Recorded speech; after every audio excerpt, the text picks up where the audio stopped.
Oi, eu me chamo Sônia, eu sou terapeuta xamânica e essa aula de hoje, esse movimento que eu estou fazendo, ele faz parte da jornada da roda medicinal, que é uma trajetória que eu e os meus alunos estamos fazendo rumo ao mestrado.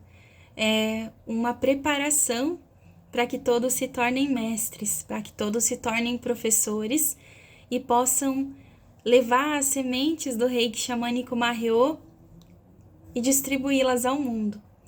E eu tomo a liberdade de fazer com que essa aula seja aberta, esteja disponível para que outras pessoas possam assistir, porque ela faz parte de uma história que a gente vai contar dos nossos ancestrais, do povo e da cultura que representa a força que a gente usa para movimentar as nossas curas, as nossas conclusões, a nossa ampliação de consciência sobre tudo que é vivo, sobre as relações, sobre nós mesmos. E quando a gente olha para trás e lembra da nossa história, isso nos dá força e nos dá propósito, porque nós entendemos o porquê que nós estamos contando essa história. Nós entendemos o porquê que nós caminhamos nesse caminho xamânico, nesse caminho rumo ao nosso coração, rumo ao centro de quem nós somos. Nós entendemos através do que aconteceu, das relações que os nossos antepassados, o povo que nos antecedeu, tinha com a natureza, e nós aprendemos a fazer igual agora, mas com uma releitura diferente, entendendo que nós estamos em um movimento de mundo diferente.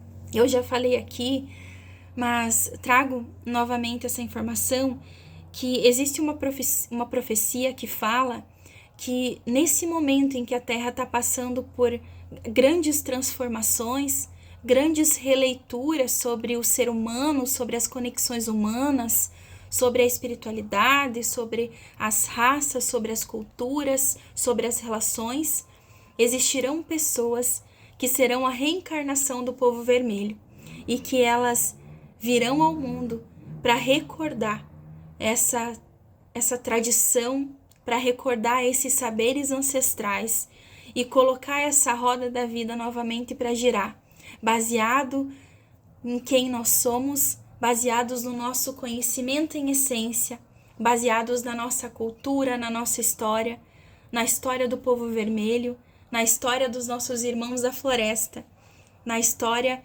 daqueles que realmente tinham e dominavam o conhecimento sobre todas as coisas. Então, o que eu vou falar hoje não é uma coisa muito bonita, não é muito fácil de relembrar, porque fala sobre uma parte da nossa ancestralidade dolorosa, fala sobre um dos maiores genocídios que aconteceram no século XIX, que foi quase que praticamente o extermínio das etnias que fazem parte da nossa tradição dentro do xamanismo Mahyo, que são as etnias Lakota, Sioux, Cheyenne, entre outras. Esse povo, ele existiu no oeste dos Estados Unidos. Aquelas terras, elas eram consideradas terras santas, terra sagrada, porque eram ali que dormiam os nossos antepassados. Era naquela mesma terra que os nossos irmãos caçavam, que eles viviam em harmonia com a Mãe Terra, que eles se serviam de toda aquela energia. Eu quero que você feche os olhos, respire fundo e imagine comigo. Imagine que você está em um campo aberto e você caminha sobre uma vegetação dourada, um capim dourado. Imagine que é pôr do sol e o sol se põe atrás das montanhas. As montanhas altas, em uma cor de terra marrom clara, que quando a luz do sol bate nessas montanhas, elas também se tornam douradas, assim como a terra, assim como a relva que cobre a terra. Imagine que você caminha, você sente nos teus cabelos compridos o vento do anoitecer, aquele calor do sol que está para se pôr ainda aquece a sua pele. Você ouve ao fundo a sua tribo se recolhendo, as mulheres cozinhando, as crianças brincando. Você imagina as batidas do tambor, o seu povo dançando. Você olha para o lado e vê, sobre as planícies, manadas de búfalos pastando livremente. Não existia medo, tudo aquilo estava em perfeito equilíbrio, em perfeita harmonia. Naquele momento, o homem não era dono da terra, ele convivia com a terra.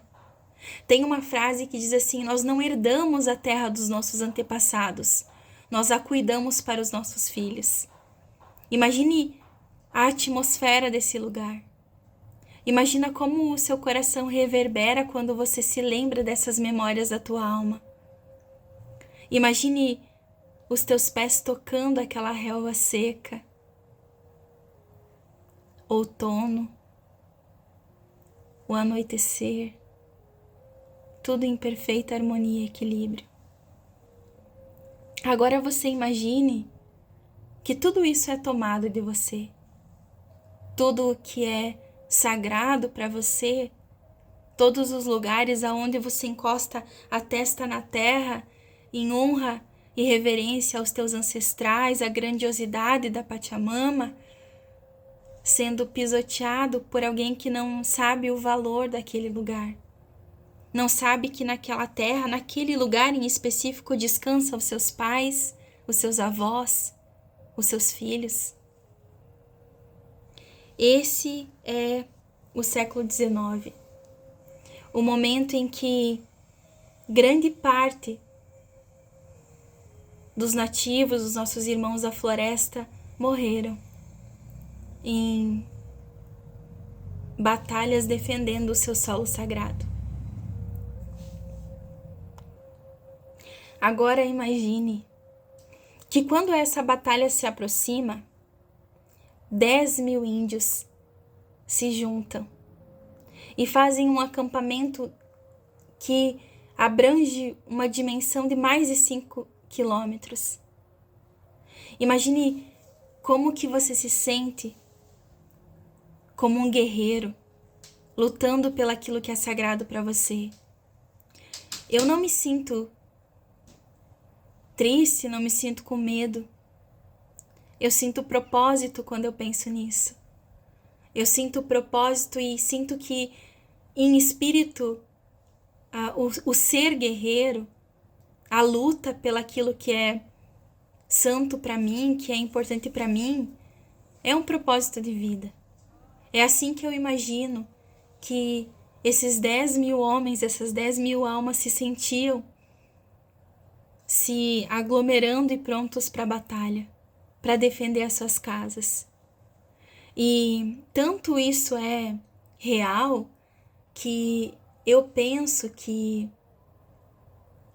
a vida ela é transitória, ela é cíclica. Todas as pessoas que estavam lá naquele momento prontos para entrar em batalha, para entrar em luta, eles tinham a plena certeza que, assim como a terra, existiriam outros recomeços, outros ciclos, e o propósito de estar ali era o que nutria os seus corações. É lógico que, racionalmente, nós sabemos que o medo, a ansiedade, a dor,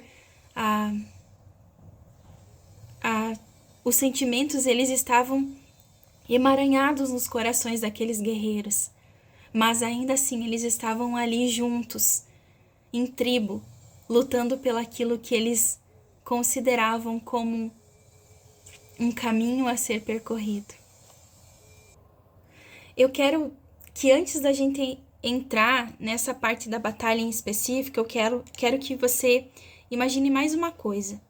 Existe uma lenda, um mito que diz que os Sioux e os búfalos, o animal, o búfalo, existiam e moravam em perfeito equilíbrio no centro da terra. Essa lenda fala que quando os Sioux e os búfalos subiram à superfície da terra, o Ancantanca, que é o grande espírito, pediu que os búfalos servissem aos homens como alimento. Os animais servissem ao animal de duas patas, o homem, como alimento. Mas o Ankantanka pediu uma única coisa aos homens, que eles não caçassem em excesso, que eles fossem cuidadosos e usassem apenas o necessário para a subsistência. Porque esse mito, essa lenda diz que quando o último búfalo fosse exterminado, o último homem também seria. Então imagine que nessa época em que as etnias viviam em liberdade plena com a terra, conta-se que existiam cerca de 75 mil búfalos pastando pelas planícies.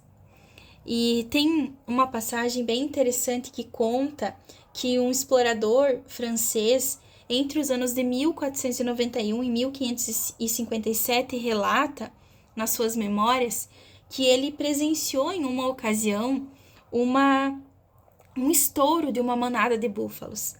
E ele conta que a manada demorou um dia inteiro para passar diante dos olhos dele. Então imagine a riqueza, imagine a força dessa terra, imagine a abundância, a prosperidade que existiam nesse território. Assim como nós vemos isso hoje, os colonizadores também viram na época. Então eles não viam só o território que era passível de expansão, de civilização, de minério, né? Era um território que era muito reconhecido com quantidade de ouro que existiam nas montanhas. E quando a civilização começa a avançar nas terras dos nossos irmãos nativos, os irmãos da floresta, eles começam a ser cada vez mais aprisionados em territórios pequenos. Mesmo que eles lutassem as pequenas batalhas, a gente está falando sobre um exército muito maior, mais treinado, com armamento, né, contra aqueles que sabiam viver em comunidade, que sabiam caçar, que sabiam honrar a terra, mas que não sabiam lutar. E as lutas, elas eram muito raras naquele momento e nunca aconteciam em relação a alguém que estava mais munido de ferramentas, né, de armas para combater.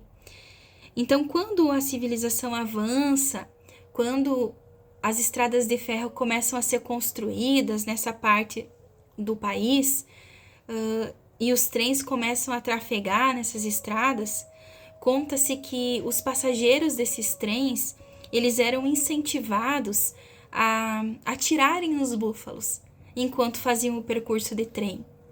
E conta-se que a visão que se tinha das planícies com o avanço da civilização e das estradas de ferro era um horror, porque as carcaças dos búfalos começaram a se acumular dentro das planícies.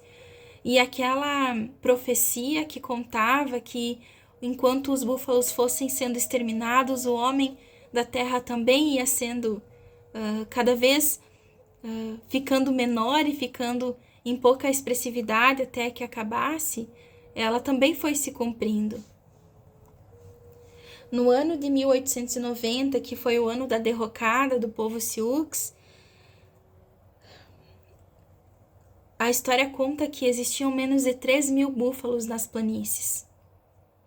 Então, fazendo uma analogia sobre a quantidade de pessoas e a quantidade de animais, né, levando em consideração essa lenda, esse mito, o povo ele foi sendo exterminado aos poucos, sendo abafado pelas veradas, ficando em pouca expressividade, cada vez menos guerreiros, enquanto a civilização crescia a passos largos, né? Enquanto a máquina era colocada em movimento, enquanto as fábricas eram construídas, enquanto a prosperidade financeira começava a reinar e começava a financiar as equipes que colonizavam, que exploravam as terras, os índios, os nossos irmãos da terra, iam ficando cada vez menores, cada vez mais pequenos. E a gota d'água para o povo Sioux, que na época era liderado por Nuvem Vermelha, veio quando invasores traiçoeiros fizeram uma armadilha dentro de das reservas que existiram e que continham principalmente a etnia Cheyenne. Então, quando a civilização ela veio tomando parte dessas terras, o povo ele foi acomodado em reservas, em pequenas reservas. E essa reserva em específico, que é a reserva onde existia a etnia Cheyenne, ela era chefiada por Chaleira Preta. E os invasores, né, os colonizadores, eles foram até essa reserva e assassinaram todos os índios que existiam lá.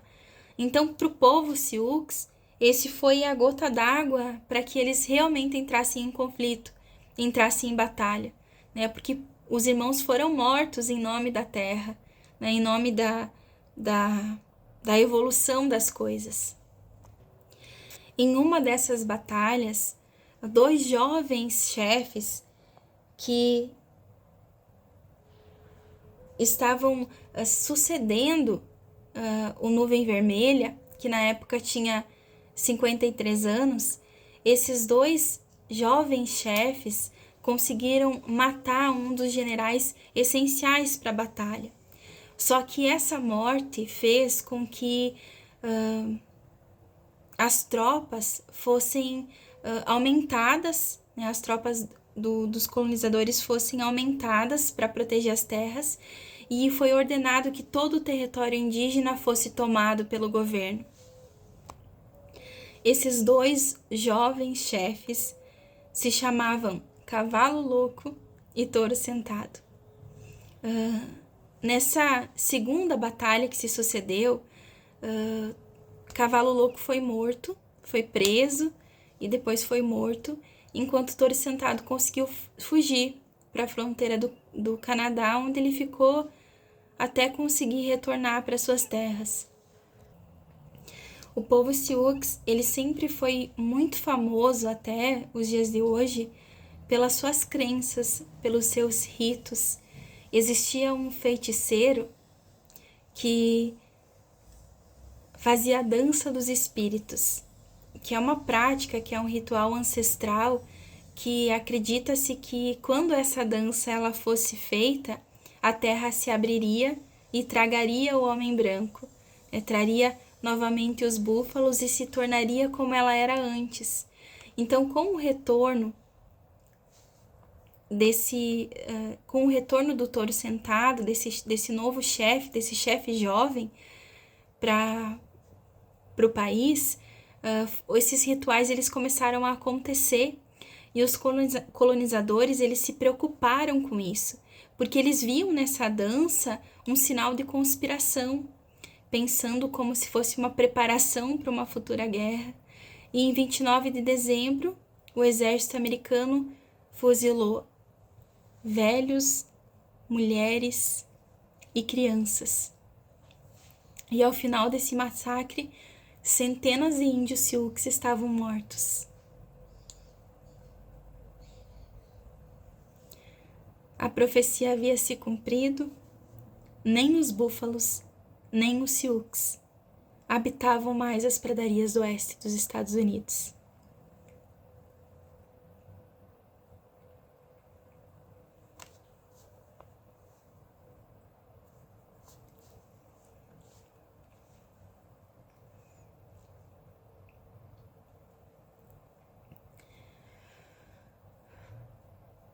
E é por isso que a gente tá aqui, para contar essa história.